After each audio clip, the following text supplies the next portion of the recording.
This is Crewcast, a podcast about the most infamous band in rock history. Your resident crew head, Jason, here with you. Thank you for listening, or now we do put the videos up on YouTube. So if you're watching there, thanks very much. Make sure to hit subscribe wherever you are enjoying. And of course, don't forget, follow Crewcast on Instagram, Facebook, and Twitter at Crewcast. And hey, let us know some topics you might want to talk about on a future episode. I am with my brother, Higgy. What is going on, good sir? What's happening, bro? Thank you for having me. This is a pretty awesome experience for me. Well, you inspired this one. We were talking, so to let people, kind of know your background and our connection. Of course, we're both in recovery advocates, and you are the founder of No More Heroin, and yes, sir. You've had your run with addiction and heroin use. And we were talking about Motley Crue, and you went Dancing on Glass is my favorite song. And I went, oh, we're going to have to get on here and do a lyrical breakdown of this song then, because I think a lot of people, it's such a good and catchy song. Nikki Sixx had a way of writing some really dark shit in a very pop appealing way. And this song is one of those quintessential songs. That's right. And then just the music to it, the lyrics. I mean, it's a whole experience for me. And when I was younger, Motley Crue was one of my favorite bands. Them and Rat. I loved Rat as well. Big hair bands.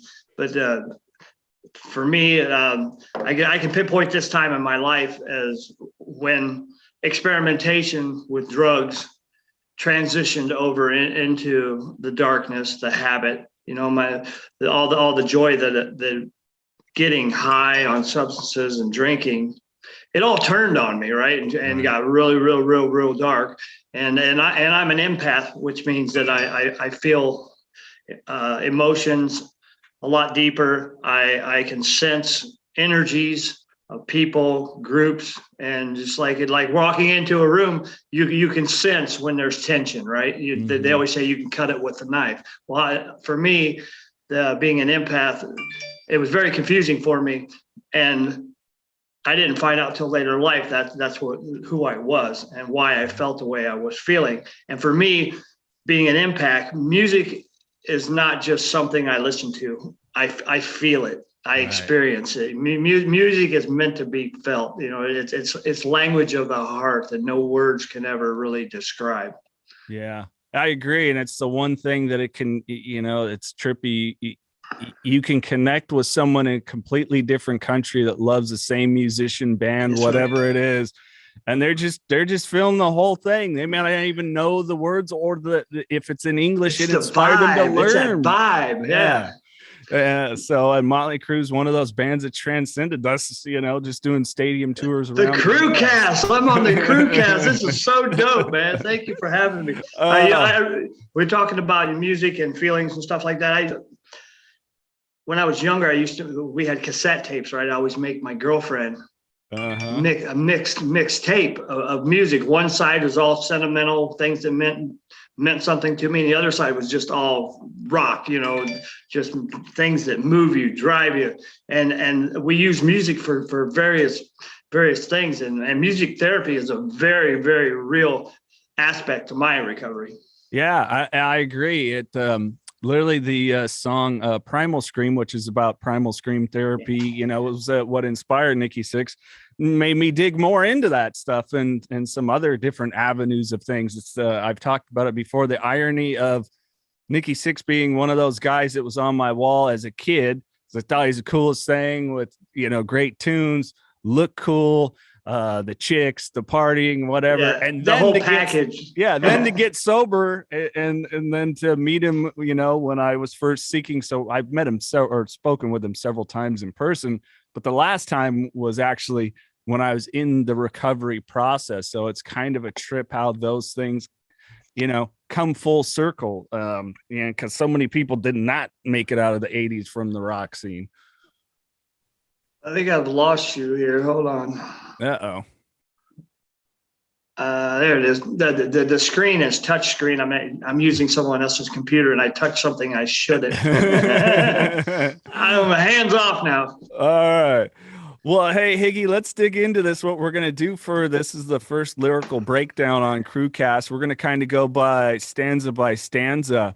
Um, and I mean, gosh, yeah, just this is going to be some relatable It's a stuff. good jam. It really is. Oh yeah, that's some of my favorite playing from Mick Mars too. Which, if you listen to the podcast, that's my favorite member by far of Motley Crue. All Right. right, here we go. Starting off, can't find my doctor, my bones can't take the ache. Uh, I hear that. Can't find his dealer. He is Hmm. going through the withdrawal process. Or he's ran out of pills. Right. He can't get back into the doctor. And he the you feel that in your bones, and it's so relatable for people like us that have struggled with addiction, opiates. The withdrawal is what keep the fear of withdrawal and the pain of withdrawal is what keep us in our active addiction far longer than we should be.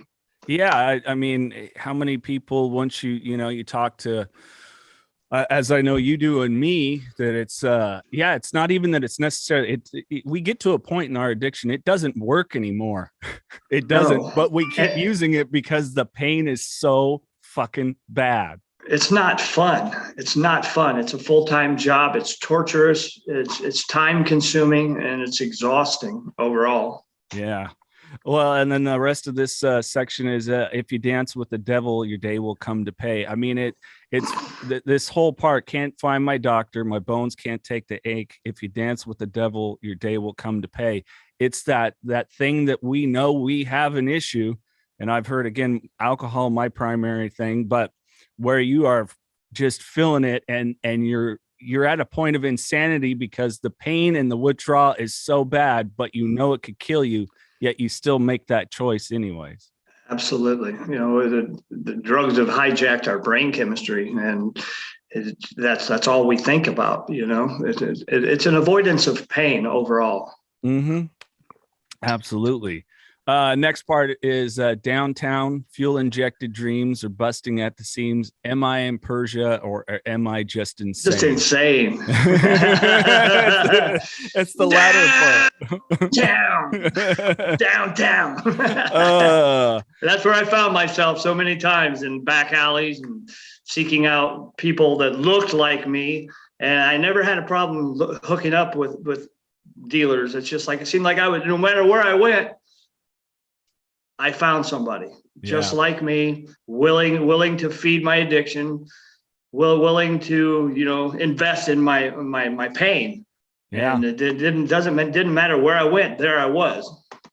Yeah. And it's just, it, like you said, you're an empath. It's almost like we give off that vibe to so many other people. And you can find that click really quick. Yeah. Anywhere,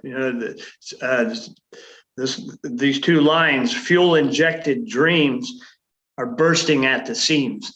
I didn't use opiates, drugs for pleasure only. I used it for energy, focus, Mm-hmm. and in the beginning that served me well, and I was an IV drug user as well.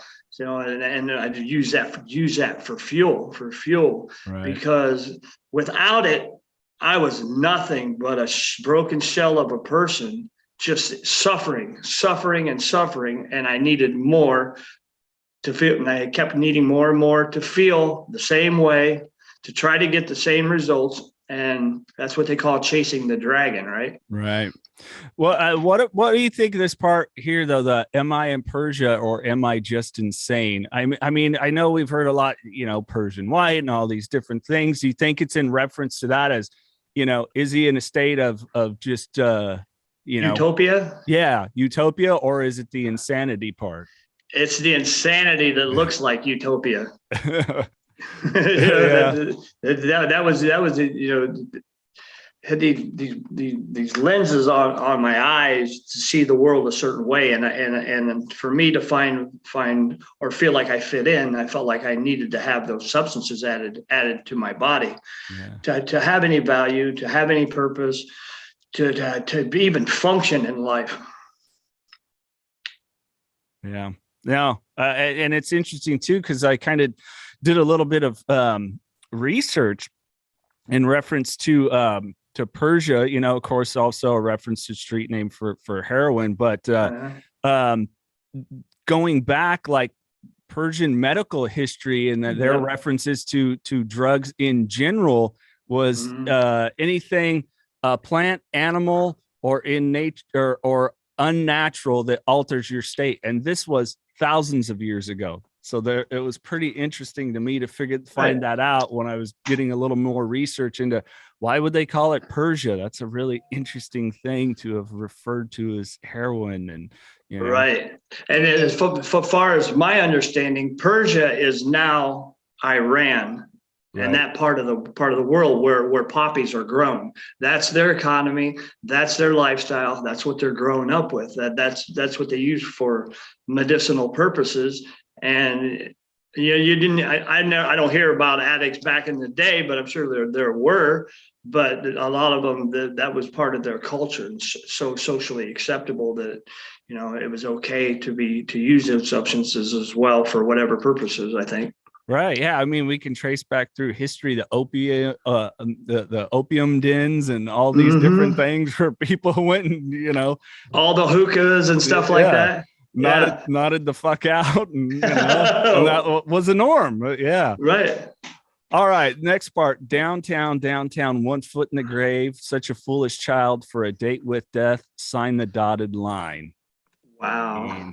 Sign the dotted line. Yeah. 1 foot in the grave. The thing that stands out to me the most, like such a foolish child, is because Nikki Sixx talks so much about his very traumatic childhood. Like, if you have not, I recommend anyone that has not read the Heroin Diaries, let alone 21, his latest book, which really paints a picture of how could someone in his first 20 years mold him to becoming an addict. And it really does a great job of laying it out there. To me, that's what kind of stood out. Such a foolish child. I mean, I don't know about you. For me, when I was using, the primary thing was all those childhood insecurities, those voices that were in my head. They just seemed to kind of drift away the more the buzz came or the more high I got. And it was like, I like that feeling of not feeling that emotional baggage and shit and everything else. Cool. This is, in air quotes for people not watching, my solution, which is far from a solution. Absolutely. Wow. Yeah. I can relate to that as well, because I started using substances as a young age as a result of trauma that I was facing at home, and it worked for me. It really did. And I would just kept using the substances for relief. I was under an incredible amount of stress, and it took me away. And like you said, it worked. That was my solution. It helped me manipulate my moods. It helped me feel like I was a part of something, something that God experienced, something greater than myself. It was actually the devil standing on my shoulders and do this, do that, try this. You'll love it. You'll love it. Yeah. And that pep talk. You nailed it right there. I mean, I love the part for a date with death, sign the dotted line. I mean, it's the reference of selling your soul, selling it to the devil. Anything to keep from feeling like me. Right. With all of my childhood baggage, children shouldn't have to feel that way. I am a big advocate for many causes, but trauma and childhood abuse and things of that nature. We could do a lot more to protect our children today. We shouldn't be dropping acid in the 8th grade in junior high science class, just laughing our ass off with everybody looking at you and that was me. I'm smoking weed before school, drinking wherever possible, and I was drinking like Mad Dog 2020 before 8th grade class. I don't know how I got my hands on stuff like that. Just a matter of being in the right place at the right time and always looking to fit in, basically. And I wanted to numb myself. I had this internal distress and internal issues with me, and it caused me to doubt myself, and I needed that relief. Because it wasn't soon after that I found myself suicidal as well. Yeah. But that's another story. Yeah. No, and we will definitely dig into it when you're on Knocking Doors Down, that podcast. We'll go more to that. Yeah. So we head towards the chorus. I've been through hell and I'm never going back. To dancing on glass, going way too fast, gonna burn and crash. It's that acknowledgement. I think it's predictory, right? It's predicting where this is going to go, basically in hindsight. But when we're in it, I think we really know that we're not doing the right things. But the cost versus consequences versus results for me was always the results. The end result. Whatever I had to do to get what I needed to feel the way I needed to feel was worth the effort. And the consequences. I was willing to face whatever consequences. It didn't matter. Yeah, I'm glad that you point that out, because this is a really interesting part of the song, and. Tell me if you were this. Like, for me, it wasn't even always the drink per se. Sometimes it was the pursuit of the ritual of getting together with the buddies or whatever it was. My primary dealer was a legal thing. I could drive 2 minutes from my house and grab my drug of choice, as if we have a choice. So for me, this is what really I find so interesting about this part, and the way that they lined up the lyrics along with what you were saying, because the next part of what he said, we know the gonna burn and crash, but we keep getting away with it. And it's that rush and ritual prior to the even using that absolutely that a lot of us, we get hooked to that too. The dopamine is going at that point.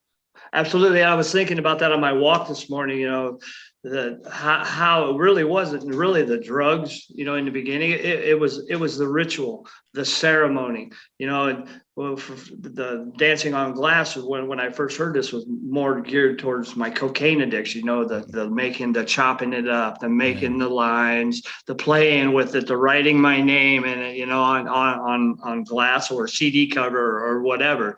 And it was more of a ritual, the enjoyment of getting it ready, and just have, the acquiring, the getting, the preparing, and just getting ready to indulge in it. That's more addicting than anything. Even just going out to purchase whatever, or score whatever you're using, the adrenaline, that feeling, that you're doing something you shouldn't be doing, and there's danger involved. Am I going to get robbed? Is my dealer going to shoot me? Is he going to rip me off? Or am I going to get mugged or robbed with all my stuff? Am I going to make it back? Is the cops going to stop me? Am I going to run it? Am I going to run this red light like I always do to get back home as quickly as possible? I never waited. I was always doing it in the car or whatever. But it's such a addictive quality of that quality of addiction, the seeking, the gaining, the enjoyment, and trying to get that fulfillment at the end of it. You know what I mean? Yep, I do. And again, it's a perfect point to talk to this, because the next lines here is the Valentine's Day in London found me in the trash. And of course, that's Nikki Sixx referring in 1986 when he was in London. So talking about, like you're saying, the drug dealer going there. And so wasn't that his first overdose as well? Yep. And so he had a overdose at the dealer's house. The drug dealer tried to beating the life into him, literally. But when the attempts failed, the dealer threw him in the trash, literally threw him in the garbage. Wow. So, that's where that part comes. Valentine's in London found me in the trash downtown.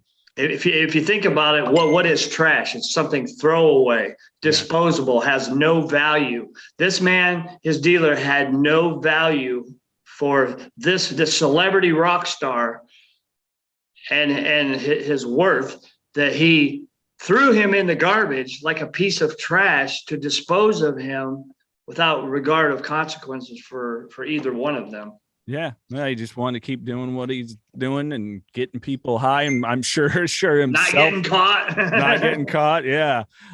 So Downtown, need one more rush, then I know I'll never stop. One extra push, last trip to the top. So again, really the reference of Downtown, I'm taking it as, and I'm sure you are, that seedy. We always hear downtown, the seedy area, so to speak. Yeah, you're hearing it in your head, aren't you? Need one more rush, then I know I'll never stop. The one extra push, last trip to the top. So I don't take it just as a push to like go, push myself out to get the drug. I take it literally as the syringe in the arm, the plunger, that one extra push. Yep. This is all I need right now. This will get me where I need to go until the next time. Right. It's never just one more until you decide it's no more. Exactly. Yeah. What's our say? I always screw this one up. One is never, one is too many, and 1,000 is never enough. Never enough. Exactly. Yeah. So the next part, downtown. So this is pretty clear. Silver spoon and needle, witchy tombstone smile. I'm no puppet. I engraved my veins with style. That is the negotiation process of the addict. Yeah. I'm not an addict, and it's okay. I know it could kill me, the witchy tombstone smile, because it's looking at you like, I'm your thing. No, I've got you. And then you're like, yeah, I'm not a slave to this. This is style. This is cool. This is who I am, right? All right. This is all encompassing. This is me, my multifaceted personality. I put into a spoon and draw it up in a needle and kill all my dreams and feel no pain until later on. It's a delayment of punishment, right? Yeah.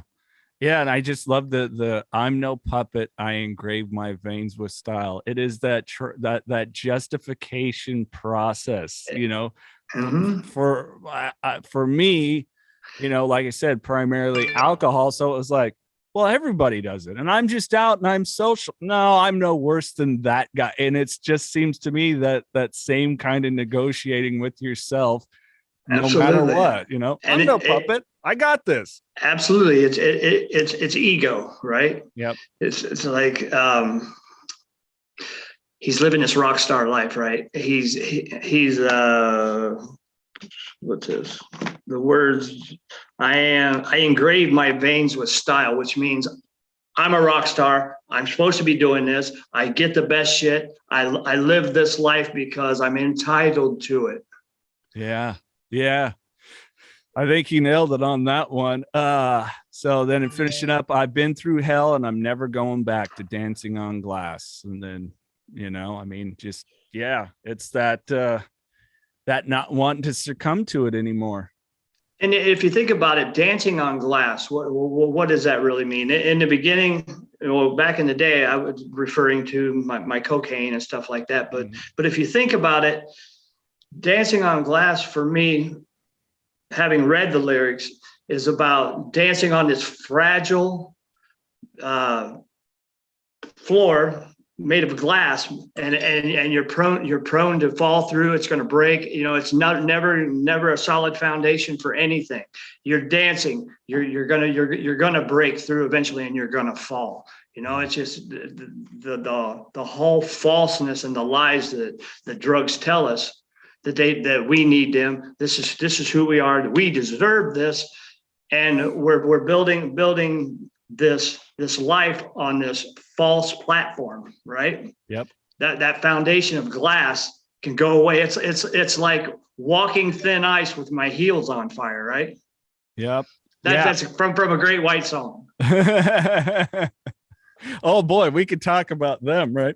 What a history of the addiction there. And I think the other interesting thing too, along the lines of what you're saying, is glass is transparent too. Mm-hmm. And like you said, we're having our fun. We're not thinking of that danger, that the slickness of it, the fragility of it, and everything else. And we, in the state of addiction, and I'm sure Nikki did too, thought he was fooling everybody that there was no problem, when it was more transparent and people could see it far better than he was willing to admit or accept, because again, that ego of it all and everything else. And it's just like, yeah, the more we get into that, I'm like, God, it's such a brilliant song lyrically. And the difference between a pane of glass and a mirror is just the backing, the reflection of. If you're looking in glass for your reflection, it's going to be distorted as well. Oh yeah, I didn't even think of that. And it's not as bright and vivid as it would be as if you're looking in a mirror. Yeah.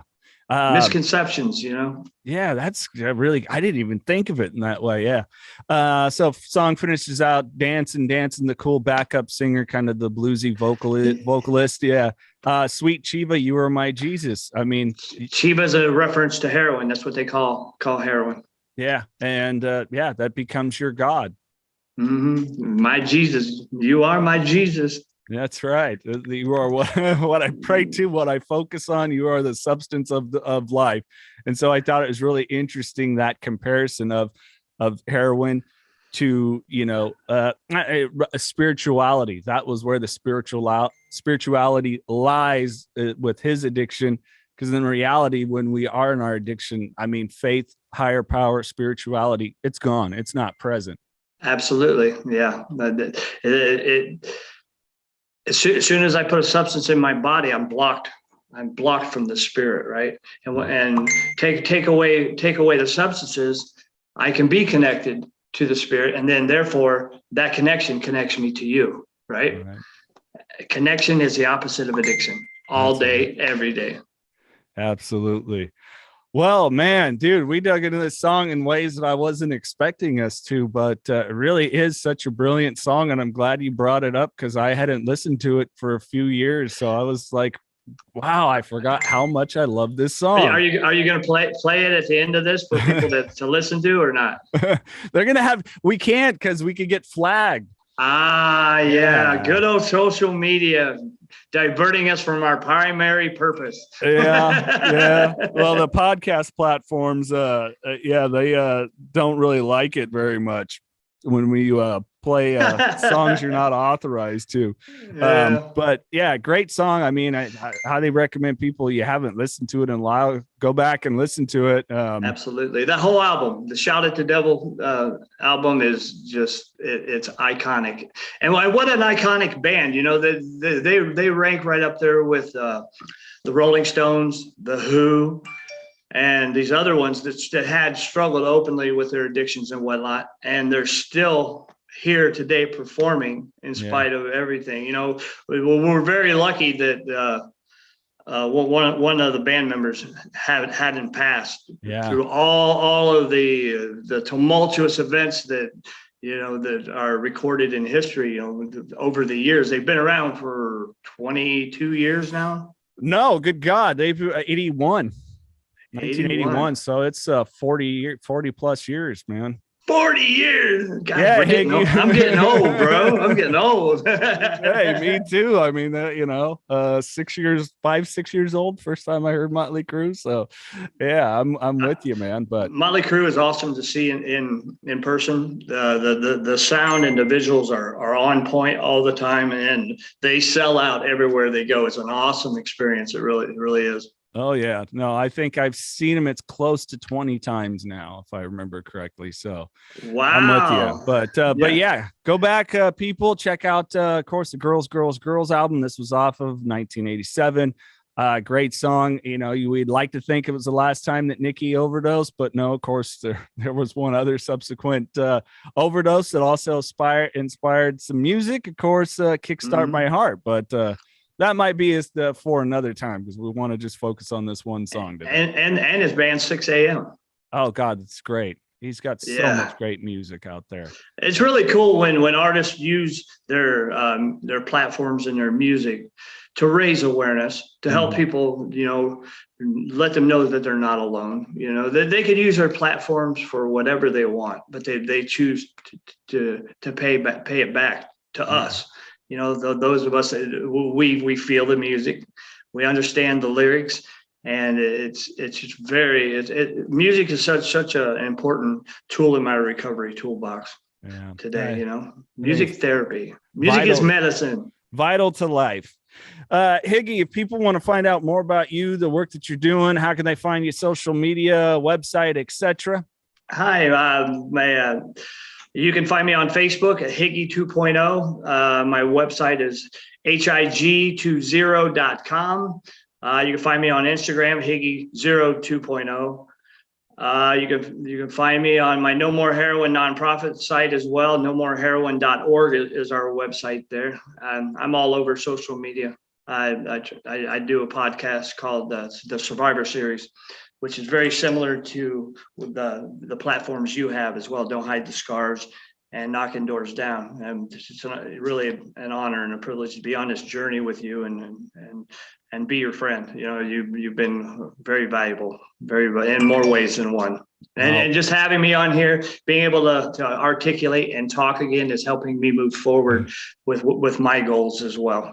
Awesome, man. No, I love you to death. And I'm willing to bet anybody listening out there, if you haven't reposted one of Higgy's things on social media, someone you know has. So oh, thank you. All the links are in the podcast description. So give Higgy a follow, especially, you know, I've had so many people, like I was telling you, brother, that have reached out and like, hey, I'm in recovery too, enjoying the Crewcast, and you know, it's cool to hear. So, you know, this was a really great way for us to not only talk about that, again, brilliance of Nikki Sixx with lyric writing since he started, of them molding a song that has a pop appeal, but it's a heavy song lyrically if you don't. It's a heavy hitter for sure. I love it. Yeah. So, hey, you know, it's just what we do. But I love you, my brother. Thank you very much. Too. Thank you. Thank you, crew heads, for listening. Of course, Apple Podcasts, Spotify, videos are going up on YouTube of a lot of the podcasts. And don't forget to give Crewcast a follow. Instagram, Facebook, and Twitter at Crewcast. And as always, crew heads are best. Fuck the rest.